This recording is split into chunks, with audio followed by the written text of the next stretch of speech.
n when divided by 5 leaves remainder of 1, but when divided by 6 leaves remainder 5. Find the smallest positive n. Now, when n is divided by 5, it leaves a remainder of 1. So we can say that n is equal to 5k plus 1.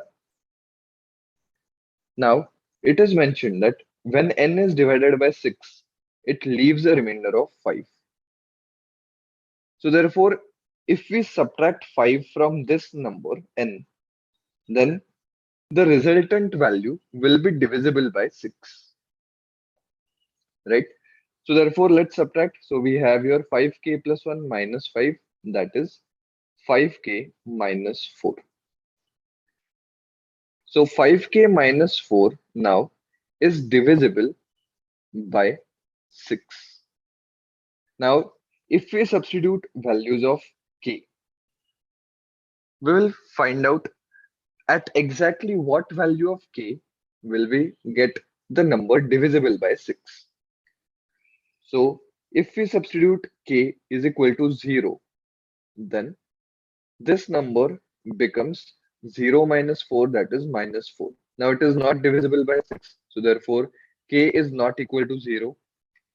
If k is equal to 1, so this becomes 5 minus 4, that is 1. So 1 is also not divisible by 6. So therefore k is not equal to 1. If we put k equal to 2, so that becomes 5 2s are 10. 10 minus 4, you have 6.